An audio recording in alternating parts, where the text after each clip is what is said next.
Salve, galera. Eu sou o Daniel Neves. Estamos aqui hoje para um debate na sexta Mostra Guarulhense de Cinema. Nós vamos lançar agora a sexta edição, que também é a sexta mostra e a sexta edição do Zine Gueto Metragem, né, que é um projeto de pesquisa e crítica cinematográfica muito voltado para o cinema independente. E a gente trouxe aqui algumas das pessoas que escreveram, né, para essa mostra, né? E aí estamos aqui com a professora Marina Soller, que é do Departamento de História da Arte da Unifesp aqui de Guarulhos, e a Janaína Reis, que é produtora, atriz, diretora, e também está escrevendo aí, trouxe vários textos nessa edição específica do Zine, né? E o Renato Queiroz, também da Companhia Boiro Aberto, também produtor, escritor e cineasta aí, né? Eu ia pedir para vocês se apresentarem primeiro, né, e falar um pouco do texto que vocês escreveram, né, para essa edição do Zine, né, qual é o tema que está sendo tratado. O Zine vai estar disponível no blog aí, né, que a gente vai colocar o endereço, né, que é o zineguetometragem.blogspot, e vai ser divulgado também no site da Mostra. E eu queria começar com você, Jana, se você se apresentasse e falasse um pouco dos textos, né? Que você, nesse Zine, você está com três textos, né? Seria isso? São 3 colunas, né, que estão assinadas aí por mim. Bom, eu sou atriz, sou palhaça, sou pedagoga, cineasta, né, sou da Companhia Boiro Aberto. E nessa edição eu fiquei com a coluna de longa-metragem, né, a de curta e também a de entrevista. Então, quando a gente pensou nessa retomada, né, do projeto do Zine Gueto Metragem, a gente teve essa preocupação também de ter mais colunas assinadas por mulheres, né, de trazer um pouco mais essas narrativas, né, porque a primeira edição foi uma edição totalmente assinada por homens, né, pelos meninos. Então, a gente quis trazer também essas narrativas mesmo, né, mulheres falando de cinema e tal, tudo mais. E aí a coluna de longa-metragem, o filme foi o Para Miguel com Amor, né? Porque é uma coluna de longa independente. Então tem uma dificuldade aí também de encontrar filmes de longa-metragem que sejam independentes, né? Não independentes no sentido de, tal, teve um baixo orçamento e tudo mais, mas filmes que sejam uma quebrada mesmo, né? E a gente teve essa dificuldade, né? E como teria a estreia, né, do longa, do Para Miguel com Amor, então escrevi sobre ele, né? E aí foi uma dificuldade, assim, né? E ao mesmo tempo um prazer, porque revisitar esse processo do qual eu também fiz parte, né? Da produção, fiz preparação de elenco, direção de arte, enfim, atuei também no longa, né?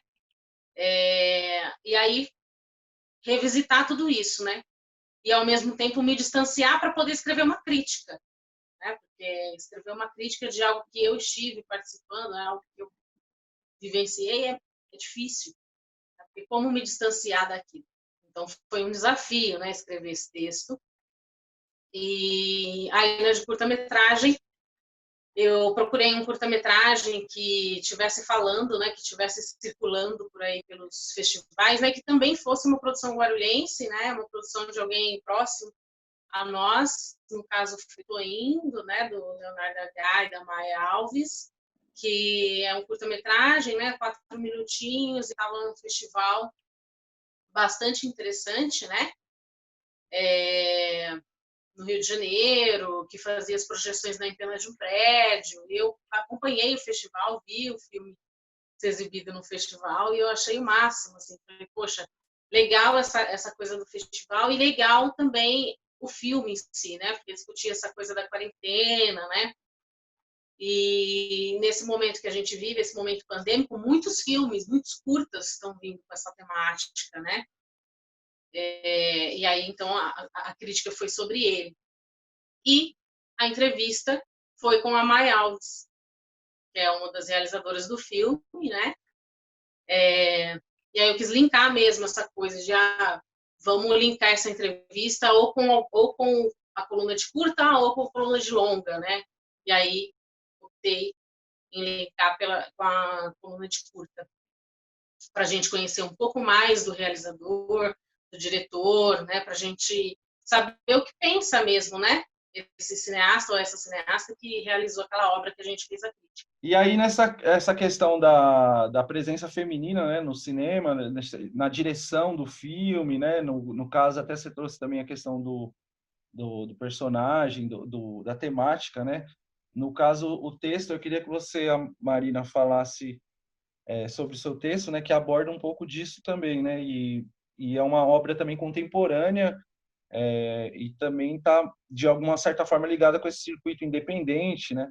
E falasse também se apresentasse, né? Que eu acho bem importante essa discussão, né? De aproximar, nessa edição do Zine, né? A gente ter uma proximidade com a Unifesp, né? Que a universidade que está aqui em Guarulhos, né? Que tem uma pesquisa muito importante, né? De vários temas, né? E que o pessoal reclama muitas vezes que falta também uma ligação maior, né? Com a cidade, com Guarulhos, né? E aí também é importante, também acho que a sua presença nesse Zine também acho que traz um pouco disso, né? De estar também aqui, né, na Mostra Guarulhense, né? E de estar participando de um projeto que está relacionado aqui, né? Ok, obrigada, Daniel. Oi, Renato. Oi, Janaína. Bom conhecer vocês. Eu, na verdade, conheci indiretamente pelo texto do Daniel, do mestrado dele. Agradeço muito o convite de estar aqui. Eu estou vendo os vídeos de vocês, achei um trabalho incrível, assim, a edição, os textos, os temas que vocês abordam, é bem completo, bem atual, bastante instigante.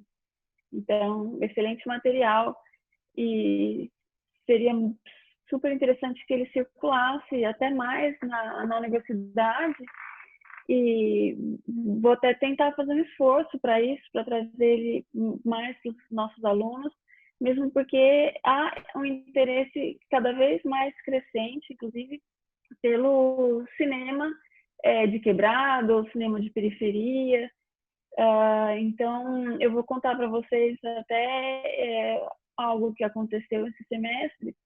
Eu dou aula na graduação, uma matéria chamada Arte no Brasil 2, e pela situação da pandemia, eu mudei o curso e deixei eles muito livres para escolherem filmes e temáticas que eles queriam abordar. E eles abordaram muito mais os filmes recentes, filmes dos anos 2000, 2010. E eu perguntei para eles, né? E assim, inicialmente o meu curso ia dos anos 50 aos anos 80, passando bastante pelo cinema novo. E eu perguntei para eles, por que vocês escolheram um cinema tão recente, né? Não tem nenhum filme dos anos 90, por exemplo, não tem quase nada dos anos 80. 75% dos que vocês escolheram é de 2000 e 2010. E eles me responderam que é porque finalmente eles estão se vendo nas telas, né? De maneiras muito variadas. Então, como periféricos, como negros, como mulheres, como indígenas, né? Então, a gente está se reconhecendo no cinema contemporâneo brasileiro. Então, eu acho que não é uma questão de pegar o que foi feito, é claro que não, né? Quer dizer, a gente tem que valorizar todos os nossos grandes artistas, nossos cineastas, que mesmo em condições não ideais, conseguiram produzir cinema no Brasil.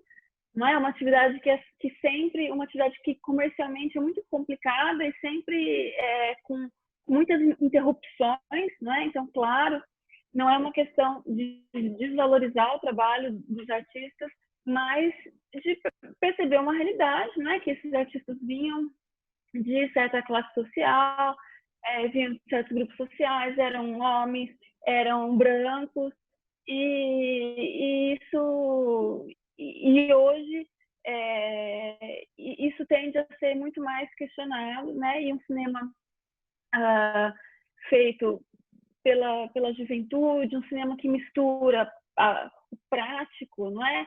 E o artístico, quer dizer, que tem a ver com a praxis, realmente, né? No sentido marxista, ele é cada vez mais, interessa cada vez mais aos alunos, né? E isso motiva a gente, como professor, a inseri-lo na sala de aula para abordá-los e para estudá-los, né? E aí, então, nesse sentido, eu escrevi um texto sobre o Aero Hotel Cambridge, né? Que é um filme da Eliane Café. E esse filme eu acho interessante por vários motivos, né? Primeiro, como a Janina falou, é de uma cineasta importante politicamente, né? Uma artista que milita também, né? A sua maneira no cinema popular. E o filme trata de um tema super atual, né? Que é o tema das ocupações, com personagens que são realmente os moradores, os ativistas da ocupação, incluindo imigrantes, né, que vêm da África, de países em guerra e que vão morar em São Paulo e não tem para onde morar, quer dizer, uma situação completamente nova, então as pessoas precisam de um acolhimento completo, né, moradia e socialização, enfim. Então, o filme tem 2 atores profissionais, um deles é o José Dumont, que é um ator também, não é, que no Brasil tem, digamos, uma cara, assim, a cara do nordestino em São Paulo, não é, porque ele participa desse cinema, esse ciclo de cinema operário nos anos 80 no Brasil. E também tem a participação de estudantes da escola da cidade, não é? Então, quer dizer, é um filme que consegue unir diversos setores para falar de uma maneira extremamente sensível desse tema relevante. Então, é isso.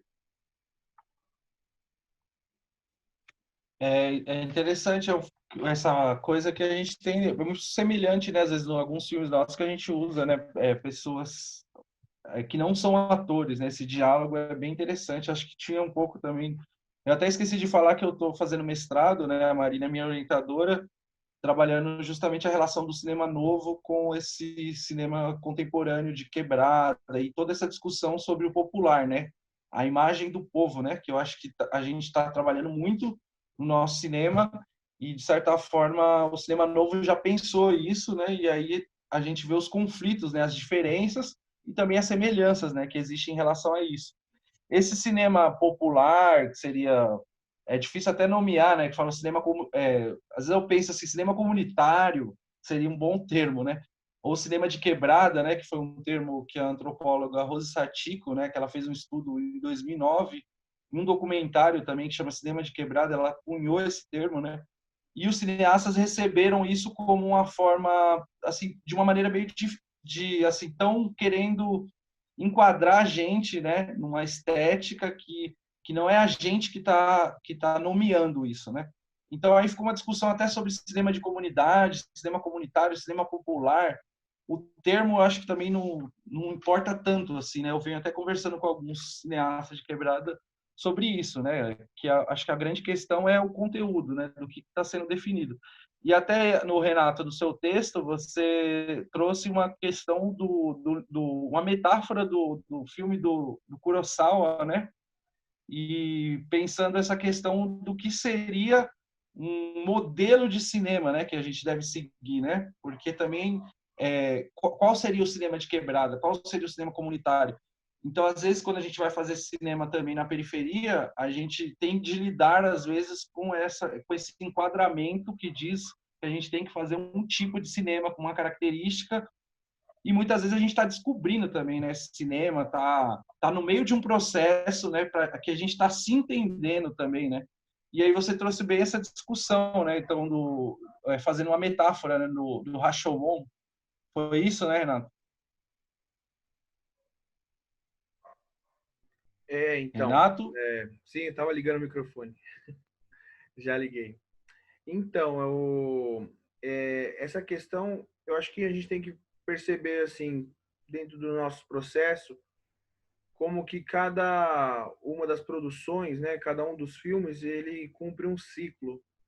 Então, a gente começa num processo de descoberta de algo que está ao nosso redor, normalmente no nosso bairro, ou com alguém que a gente conhece, e encontramos ali esse elemento que nos inspira. Seja no documentário, que é o mais comum, que é quando a gente vai até o lugar, conversa com a pessoa, seja um artista, um poeta, seja um trabalhador, né, uma pessoa que a gente encontra algo de que a gente pensa que é extraordinário nessa pessoa, e aí a gente começa esse processo criativo de pensar no filme, de pensar o que filmar, de pensar como abordar o assunto, né? E o processo de produção do filme já é um acontecimento, porque as pessoas ao redor, elas veem a câmera, elas querem dialogar com a câmera, elas querem participar, e aí você acaba trazendo muito dessa espontaneidade, muito desse processo para o filme, né? Para o que a gente vai depois construir como o produto final.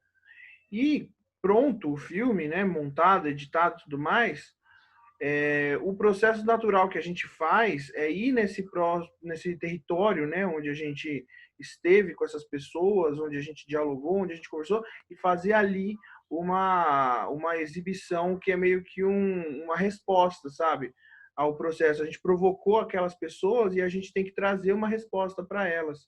E a resposta é o filme pronto. E, em geral, tem um evento, seja uma festa, seja um bar que a gente leva para um bar, ou algum lugar que seja comunitário de fato, e ali tem a exibição do filme e uma confraternização que é um processo de conclusão, né? Uma conclusão desse processo.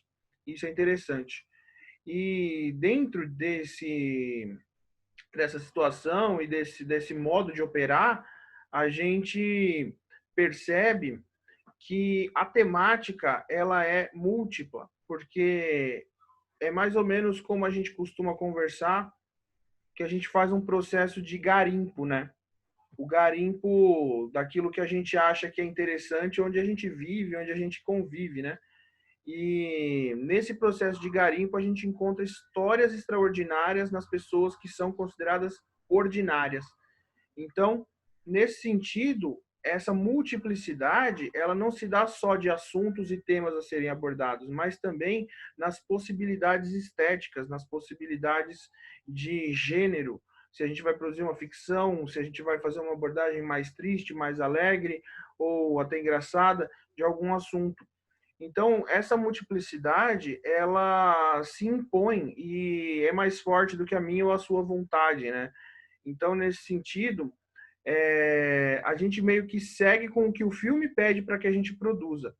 E é por isso que eu vejo como uma coisa um pouco impositiva e talvez até um pouco irreal quando alguém ou algum grupo tenta colocar como o cinema de Guarulhos, ou o cinema da quebrada, ou o cinema da periferia, ou o cinema comunitário, tem que seguir este padrão, tem que ter esse enquadramento, né? Eu acho que não, eu acho que é muito difícil, cada processo vai se colocar de uma forma. E eu gostei de usar o Rashomon como uma forma de dialogar com isso, que é um filme do Kurosawa, porque o Rashomon, ele é inconclusivo, né?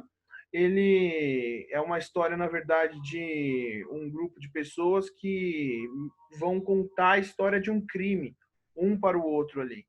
E esse relato que cada um deles faz tem formas radicalmente diferentes de compreensão. Quem é o vilão, quem é o mocinho, qual foi o desfecho, o que aconteceu. Cada um que conta essa história conta de uma forma absolutamente diferente, de uma forma que você vai assimilar essa história e você vai receber essa história e ter uma outra reação, porque o filme ele é um provocador, ele cria reações psicológicas, ele tem um processo psicológico quando você recebe aquelas imagens. E ali que o interessante é isso, que a reação psicológica que cada um teria ao escutar cada uma daquelas histórias vai ser diferente. E é por isso que eu acho que, sem querer ser pós-moderno aqui, até porque a minha visão de mundo é marxista, mas existem essas diferentes facetas de uma verdade, né? As perspectivas com que a gente pode analisar um fato, um objeto. Então, o fato de existir a produção cinematográfica, o fato de hoje a gente ter acesso a equipamentos e a programas de edição e poder fazer esse cinema comunitário de forma mais efetiva, isso faz com que essas facetas, essas verdades, essas perspectivas da realidade possam aparecer de forma mais efetiva. Esse processo de produção de cinema de quebrada, quer dizer, o cinema produzido na periferia, quer dizer, isso é um fato, talvez aí tenha um ponto de convergência, né, que se pode achar nesse cinema aí que está sendo feito, né, que seria a classe dos produtores, né, mas eu acho que também é muito pouco para você definir todo esse processo, né. E aí, a partir desse ato de começar a fazer cinema, a produzir, a filmar o bairro, a filmar a comunidade, a filmar os amigos e tal, começa a se pensar também numa crítica de cinema, né? Então, você começar a discutir esses filmes que estão sendo feitos, né? As perspectivas, até como um processo, me parece, meio pedagógico de formação, né? E eu até queria perguntar para você, Marina, sobre a crítica de cinema, né? Assim, historicamente, né? Isso é uma formação que a gente tenta buscar, eu acho. A gente está no meio desse processo. Por exemplo, a gente usou um pouco da Carrière do cinema, né? Trouxe um pouco essa referência. Tem um pouco do Eisenstein, que escrevia, tinha o Glauber, né? E aí eu queria que você falasse, assim, se daria, né, para responder também uma questão dessa, né? Mas qual que seria, assim, a função da crítica de cinema, né? Porque também parece que existe uma crítica que é mais acadêmica e uma crítica um pouco mais espontânea, não sei se seria a palavra. No nosso caso, por exemplo, a gente faz uma crítica que são textos mais curtos, né? Não são tão aprofundados, né? Mas a crítica de cinema, historicamente, assim, ela serviria, qual que seria a função dela? Seria uma função historiográfica ou rever os filmes, enfim. E também se existe uma diferença entre uma crítica que seria mais aprofundada, né? Se a gente pode chamar assim, ou uma crítica que seria, sei lá, uma crítica de jornal, né? Que a pessoa vai lá ler o texto para poder ver o filme e tudo. Eu acho que a crítica do cinema passou por vários momentos, né, na história do mundo e também no Brasil. No mundo, digamos assim, né, como você mencionou, a Carreira do Cinema é uma revista muito importante porque ela trouxe assim um olhar do cinéfilo, né, do amante do cinema. Então, não era só uma escrita intelectual, digamos, mas ela trazia, digamos, a paixão pelos detalhes, a paixão do espectador que foi ao cinema várias vezes e decorou as sequências, né? E que muitas vezes ele gosta do cinema independente do tema, né? Quer dizer, então o filme não precisa se fixar tanto no que diz, mas na forma com que ele diz, né? Então no estilo. E aí vem toda a valorização do cinema de autor, não é? Depois, nos anos 70, com o estruturalismo e a psicanálise, Lacan, a crítica de cinema sofre da influência desses saberes, né? E aí ela passa a ser uma crítica um pouco mais impermeável, assim, mais fechada, menos de alguém que se relaciona amorosamente com o cinema, não é? E mais de alguém que vê no cinema símbolos, metáforas da estrutura social. Então, e aí então muitas pessoas que vêm das ciências humanas de modo geral e da psicanálise e não necessariamente do cinema passam a escrever sobre cinema. Então é uma crítica que fica um pouco mais fechada, não é? Depois, nos anos 80, o que a gente vê é uma nova emergência do fã de cinema como crítico, né?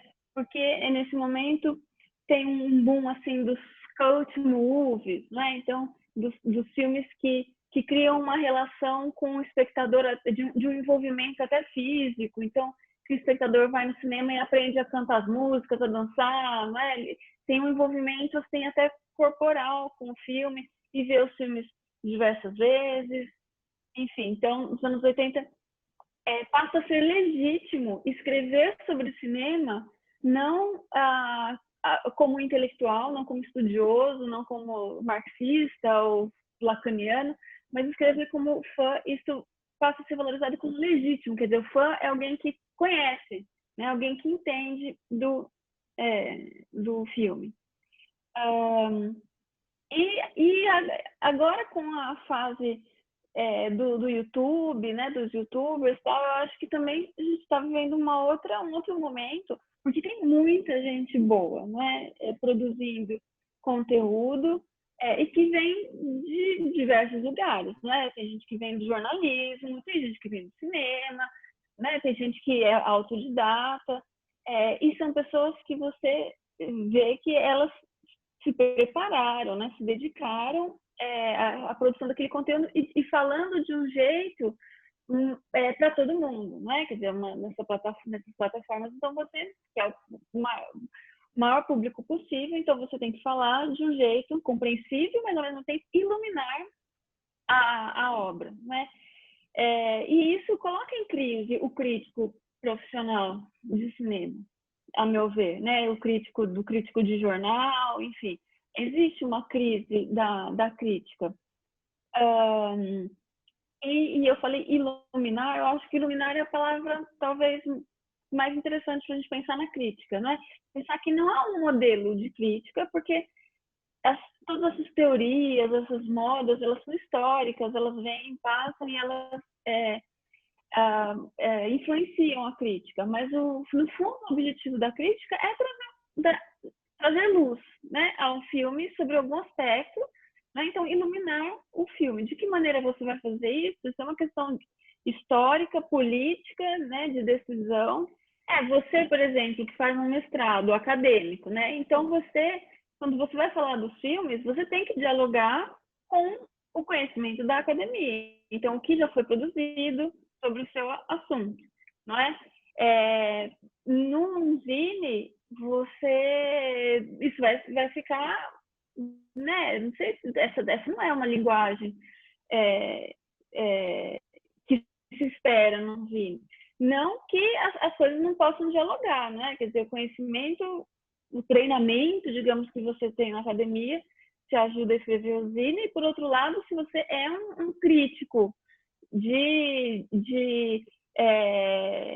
jornais e de revistas, você também já tem digamos, um treinamento, um jeito de lidar com o filme que vai te ajudar também na academia. Então, sim, existem linguagens diferentes e para momentos diferentes, assim como existe para tudo, né? A gente fala com nossos amigos de um jeito, com a família de outro, com o professor de outro, enfim, né? Mas só uma coisa que eu queria falar da crítica, que no Brasil também a crítica de cinema é interessante, porque, sobretudo, né, pensando a partir do cinema novo, falar de cinema no Brasil também é falar do Brasil, né? E eu acho que isso permanece um pouco, né? Quer dizer, quando a gente faz crítica do filme, normalmente o crítico brasileiro não se fixa apenas nos aspectos estéticos, assim, porque o discurso nos filmes brasileiros ele está muito marcado por uma questão, né, do Brasil na tela. Então, no cinema brasileiro, fazer crítica de cinema era, em grande medida, fazer também análises, diagnósticos sobre um discurso produzido sobre o nosso país, né? Então, isso é importante. Enfim, então acho que é isso, Daniel.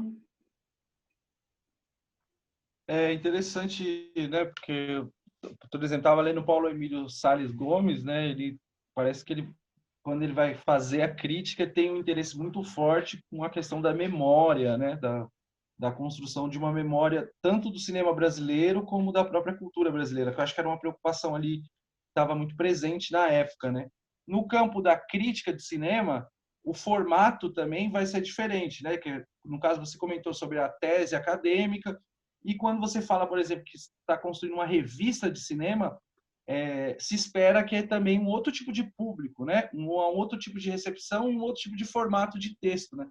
E até eu queria perguntar para você, Jana, sobre a questão do zine, né? Porque você tem uma história muito forte do movimento punk, né? E como é que é essa ideia do zine também, né? De trazer esse formato para a crítica do cinema e relacionado também com um movimento que tem uma referência no independente, nessa coisa mais alternativa, né?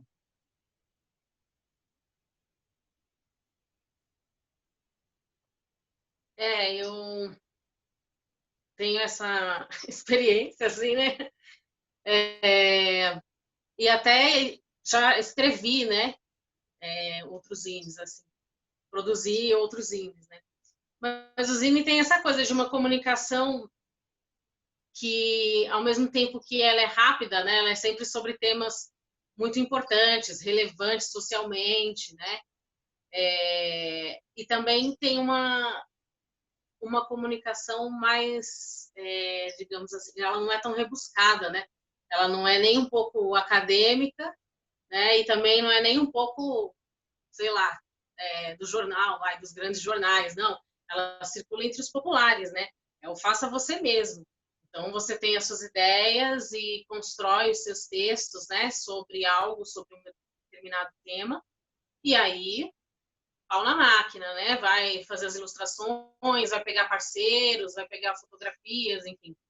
E tem uma montagem também disso, que é uma montagem muito rústica, né?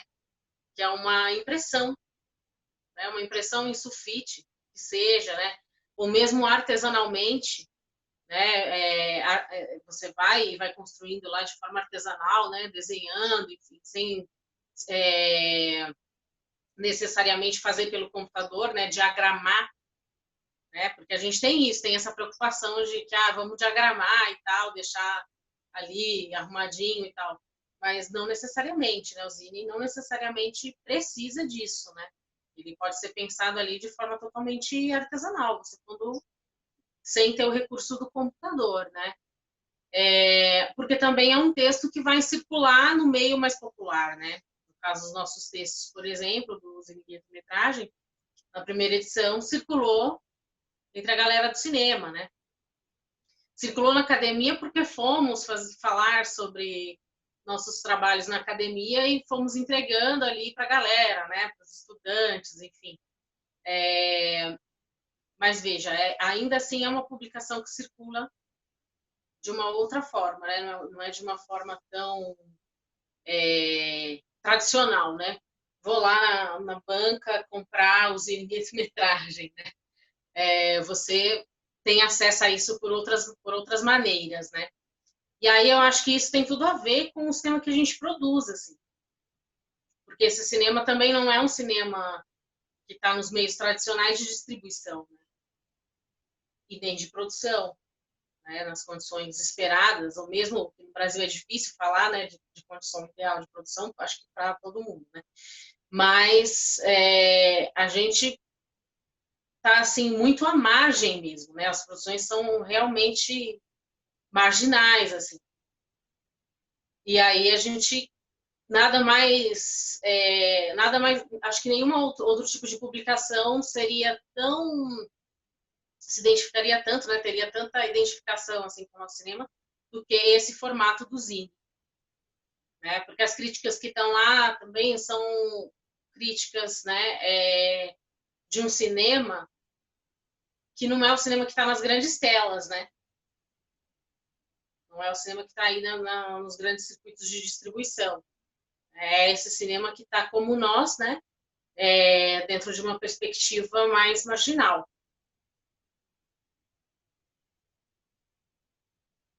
Sim, sim. E a questão quer dizer, a gente também, quando vai fazer, que eu acho que tem um processo um pouco pedagógico, né? E no começo do Zine, né? A gente escreveu um texto que era falando que as críticas também iam meio que servir para as produções, né? Então, você poder ouvir o outro, né? Ouvir o que o outro está dizendo e você mesmo refletir, né? Sobre isso, né? E a gente vê um processo muito forte isso na história do cinema, quer dizer, vários cineastas que vão ser críticos de cinema, né? Vão também falar sobre as suas obras. E aí, nesse sentido, o Renato, queria que você falasse sobre se você acha que tem alguma diferença entre um crítico que não é cineasta e um crítico que é cineasta, né? Se isso, de alguma forma, torna a crítica mais parcial ou até melhor, né? Pelo fato de ser cineasta, de conhecer, usar quase a metáfora do futebol, né? Que o jogador, quando os jornalistas ficam falando lá dos times, né? Os treinadores sempre falam isso, né? Não, mas o cara não vem aqui, não joga, quer dar palpite, né? Então, qual que seria essa relação assim do cineasta também fazer crítica? Se tem um lado negativo ou positivo nisso, né? E de como essa crítica serve como uma formação desses cineastas aí que estão fazendo. Grandes craques foram tentar ser técnicos e fracassaram nessa aventura aí, né? Enquanto que jogadores medíocres se tornaram grandes técnicos campeões. Então, acho que existe essa questão do produzir, né? De quando a gente está muito próximo de alguma coisa, a gente tem uma visão privilegiada do funcionamento dos seus pormenores. E aí a gente consegue botar a máquina para funcionar de uma forma mais eficiente. No entanto, às vezes a gente não vê algumas coisas que quem tiver um distanciamento consegue perceber melhor. Então, eu acho que o trabalho da crítica e o trabalho do produzir, eles têm diferenças muito grandes, né? E às vezes uma pessoa que ela é produtora não vai conseguir ter essa visão do que o crítico vai conseguir captar. Por outro lado, existem, por exemplo, o próprio Glauber, né, que é um produtor genial e um crítico talvez do mesmo tamanho, né? Produziu muita coisa, criticou muito a produção brasileira. E o próprio Eisenstein também, que depois de fazer obras maravilhosas, né, que estão na história aí do cinema, que são estudadas até hoje, ele lecionou, né, por muito tempo, até por questões políticas ali que não vale a pena abordar agora, mas que limitaram a questão da produção, né? E ele partiu para a atividade docente. Então, eu acho que, pensando nisso, tem esse distanciamento. Mas trazendo para a questão do Zine, tinha um editorial que a gente escreveu que era o Aprender Clandestino, né? Porque tanto nós não estávamos nas universidades de cinema e estudando na época e tudo mais, não tivemos esse trabalho anterior, quanto não estávamos na crítica acadêmica ou em revistas ou grandes festivais naquele momento que a gente estava produzindo. A gente produziu uma série de ficção que se chama Olhar Clandestino, que reúne algumas obras de ficção ali, em que a gente teve um crescimento e uma compreensão global do processo produtivo muito maior do que a gente tinha anteriormente. E isso aconteceu por conta da dinâmica colaborativa que a gente estabeleceu para a gente fazer acontecer aquilo. Tanto na questão de roteirizar, quanto na questão das funções técnicas, em que a gente sempre fazia um rodízio legal ali, enquanto um estava na luz num filme, outro estava no som, outro estava na direção, no outro a gente ia mudar essas funções, iríamos cada um ocupar o lugar que o outro estava ocupando no anterior. E esse processo produtivo, tendo essa rotatividade, né, tendo essas mudanças, fez com que a gente compreendesse melhor como fazer. E isso coincidiu também com a primeira época do Zine, que foi quando a gente ganhou o edital do PROAC para produzi-lo. E nesse editorial, a gente discutiu um pouco do que é criticar e pensar as obras. A gente precisa conversar sobre elas, a gente precisa falar sobre elas, escrever sobre elas, para que nós mesmos tenhamos essa compreensão. Então, falar do filme do outro, falar do próprio filme, né? E entender isso, porque se a gente fosse esperar alguém falar dos nossos filmes, a gente ficaria aí a ver navios, né? A gente precisa fazer com que eles circulem. Então, o processo do filme, para a gente, ele passa por todos os aspectos, e a gente tem muito mais responsabilidade sobre cada um dos seus aspectos. Nós somos os roteiristas, a gente faz a produção, nós fazemos a distribuição do filme e, por fim, nós mesmos fazemos a crítica também. Ou seja, é um processo de independência, de autonomia, que não está na ordem do dia de fazer uma grande mudança nesse sentido, mas que a ideia é que a gente consiga soltar o filme para que outras pessoas critiquem, para as pessoas que têm um pouco mais de distanciamento. Mas eu acho que é importante, nós que estamos inseridos, que estamos mergulhados, mesmo que não tenhamos esse distanciamento tão grande, que a gente consiga falar e conversar e mostrar os nossos aspectos, que as nossas perspectivas sobre ele, para que entre em debate também, para que outras pessoas fora do processo que assistam consigam criticá-los, né? Mas eu acho que é mais ou menos nesse sentido aí que a gente vem caminhando no sentido da crítica. É uma crítica independente também. Às vezes parece que a crítica ela é como se fosse uma parte do filme, né? Como se continuasse, né? Inclusive, também a gente, por exemplo, um filme que a gente mandou agora no festival, né? Que foi o Tupinambá Subiu a Serra, que ele foi para alguns festivais e aí começaram a vir umas críticas sobre o filme, né? E aí a gente começou a fazer críticas também e ao mesmo tempo ouvir essas críticas, e aí agora eu até editei uma outra versão do filme, né? E aí eu queria comentar com você, Marina, sobre essa questão da pesquisa acadêmica, né? Como que é essa relação dessa pesquisa com o cinema de quebradas. Existe até vamos dizer, uma reclamação que a gente ouve também dos cineastas de quebrada, dos artistas periféricos, de a falta de ter uma pesquisa maior, né, nessa cultura da periferia. Não sei se é um diagnóstico também que ele é totalmente certo, né? Porque às vezes a gente também não tem acesso a essa pesquisa, né? Muitas pesquisas que são produzidas a gente também não recebe, né? E também no caso de um curso de História da Arte, né? Como que essa questão da memória, né? Porque eu acho que a pesquisa ela também constrói memória, né? Constrói uma outra perspectiva de uma história da arte, né? A gente, inclusive, alguns cineastas agora estão trazendo cineastas de periferia lá dos anos 70, que não apareciam, estão sendo resgatados, né? Assim como cineastas negros, cineastas mulheres, né? Exato. Assim, ainda falta muita pesquisa, claro, sobre cinema de periferia ou de quebrada, enfim, cinema fora, né, que circula fora dos circuitos mais artísticos, comerciais, enfim. Isso, a meu ver, tende a mudar, está mudando. Como você falou, né, está vendo todo um resgate de cineastas que ficaram esquecidos, né, por várias condições. Uma das coisas que tem que é muito importante nesse processo são as cotas, não é? Porque não é só a questão de que entre nas universidades negros, estudantes de escola pública, mas a questão assim, o quanto a universidade ganha com isso, não é? Quer dizer, eu acho que a universidade mais ganha com isso do que os estudantes, né? Quer dizer, o quanto a gente aprende com isso. Por quê? Porque desde então, né, nesse processo, ocorre o quê? Que as pesquisas se direcionam, né, para artistas que não tinham repercussão,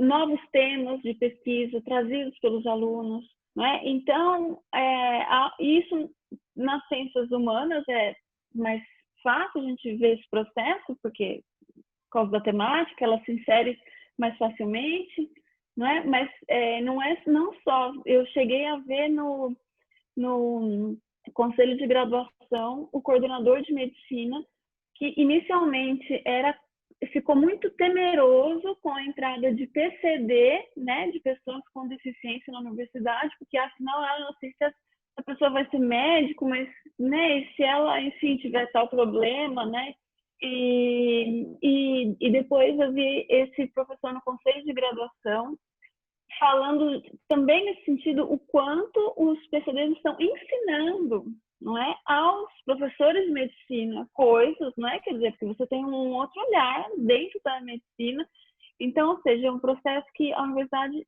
tem ganhado muito com isso, não é?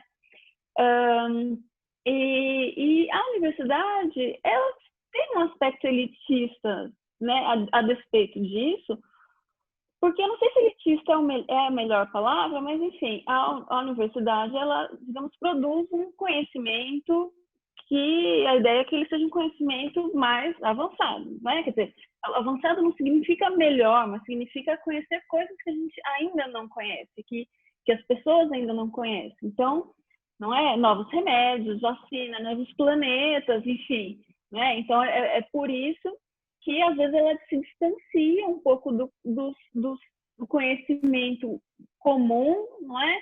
Porque essa é meio a função dela, é desbravar lugares que ainda não estavam pesquisados. Então, são essas duas coisas, eu acho que elas podem conviver, não é? A gente não quer que a universidade vire o lugar do conhecimento da vida, não é? Ela é um outro conhecimento que vai além do conhecimento da vida, mas a gente quer que o conhecimento da vida, não é? E também se impregne dentro da universidade, não é? O conhecimento do cotidiano, das pessoas comuns, esse conhecimento tem que também fazer parte das preocupações. Então, eu vejo assim essa cisão, né, entre o conhecimento da universidade e o do senso comum, ela é algo que talvez a gente precise, talvez isso seja da ordem de uma ação política, não é, na verdade, a gente aproximar esses dois mundos, não é? Mas eu acho, enfim, como eu disse, acho que a gente está num processo extremamente rico, né, a partir das cotas. Espero que ele não seja interrompido, né? Espero que nós tenhamos força para lutar, para que não exista nenhuma regressão nesse sentido. Estou pessimista quanto se a gente vai conseguir avanços nesse momento atual. Talvez nossa luta seja mais para preservar o que a gente já conseguiu, infelizmente, do que para fazer avançar. Enfim, então essa é a nossa situação no momento, no meu ponto de vista. E aí, nesse aspecto, Jana, que até então tem toda essa discussão também sobre esse conhecimento que chegar nas pessoas, né? Uma coisa que até, por exemplo, muita gente, esse estudo que a Rose Satiko, né, que eu citei, ela fez sobre o cinema de quebrada, ele foi, a princípio foi criticado também, né, porque a galera estava numa perspectiva de se descobrir ainda uma crítica de cinema de quebrada, cinema independente, de produzir sobre isso. Inclusive, é uma coisa bem recente, né? São poucos os projetos, pelo menos, que a gente tem contato, de pesquisas que são feitas fora, no caso, né, também, não só na universidade, mas fora, no caso de revista, ou zine, ou outras, blog, que vai falar mais desse cinema de periferia, né? E no caso que você tem uma formação muito próxima da pedagogia, né? Então, até eu queria que você falasse sobre essa questão de formação de público também, né? Que essa crítica do Zine traz, e essa relação com o cineclube, né? Porque o Zine, ele sempre é lançado num cineclube, né? E todas as edições estão sempre relacionadas com um filme que vai ser exibido também, né? E durante o processo do cineclube, as pessoas, além de debaterem um filme, elas recebem o Zine, né?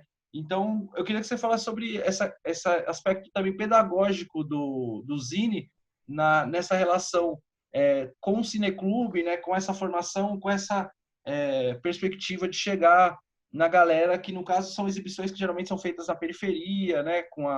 com a galera da comunidade, tudo isso. O Cineclube, ele é um lugar privilegiadíssimo, assim, né, para a questão pedagógica, né, porque é um lugar onde você assiste filmes e você também discute, debate sobre filmes, né, então você cria conhecimentos, né, você compartilha saberes, né, dentro desse espaço. Então é um espaço que tem um potencial pedagógico muito grande, né. Haja vista que as mostras, né, elas a cada ano trazem novas produções de novos cineastas que acompanham, né, o Cineclube, que acompanham a própria mostra e se inspiram, e aí trazem seus filmes, né, experimentam a linguagem do cinema, a linguagem audiovisual, né, e também filmes estudantis, né, a gente vê que tem um número crescente de participação de filmes estudantis. Então, isso é sinal que está chegando nas escolas, né? Haja vista também que boa parte das pessoas que frequentam esses espaços também são professores, né? Também são ligados à educação de alguma forma e acabam levando essa sementinha aí e semeando nas escolas, né?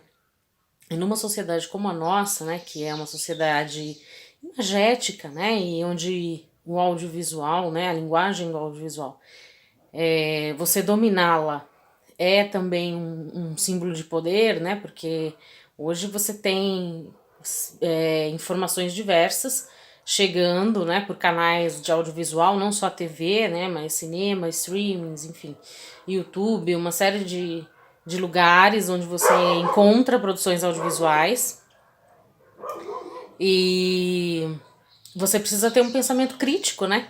E para você desenvolver esse pensamento crítico, você precisa conhecer como é que se faz, né? Então você precisa saber da linguagem, precisa saber como ela se constrói, né? Como que o produto chega até você, né? As etapas que ele passa para chegar até você, né? De montagem, de edição, de escolhas, de narrativas, para que você não seja enganado, né? Para que você possa questionar também o que você está vendo, né? Então é muito importante ter esses espaços onde você constrói conhecimento sobre a linguagem audiovisual, porque isso é extremamente empoderador, né? Principalmente para nós que estamos num contexto de um cinema periférico, né? Num contexto de quebrada, né? Uma cidade como Guarulhos que, por mais que tenha uma dimensão geográfica muito grande e tal, tudo mais, mas ainda é uma cidade periférica, né? E o Zine, ele é um registro disso, né? Acho que quando você pega o Zine, você tem um pouquinho desses debates na sua mão, né? Então você tem um registro ali sobre um filme que foi produzido na quebrada e ao mesmo tempo tem um pouco de história do cinema, um conhecimento que a gente compartilha por uma via escrita, por uma via que fica registrada, né? E isso é muito importante, porque cria espaços de reflexão e diálogo, né? Isso é uma perspectiva de educação freiriana, né? Uma educação dialógica e reflexiva. Bom, então é isso aí, gente. Agradeço a presença de todos aí, né, na realização desse debate. Muito importante a gente discutir mais o cinema de quebrada, o cinema independente, escrever sobre, né? E mais uma vez convidando todo mundo aí para estar aí vendo os filmes na Mostra Guarulhense, sexta Mostra Guarulhense de Cinema. E conferir aí essa edição, sexta edição, né, do Zine Guetometragem, que está disponível aí no blog zineguetometragem.blogspot. E com uma edição especial sobre o longa-metragem Para Miguel com Amor, que também está na mostra. Então é isso, gente. Valeu todo mundo aí, Marina, Jana, Renato, tamo junto. Obrigado pela contribuição. E bora fortalecer esse cinema de quebrada. Falou!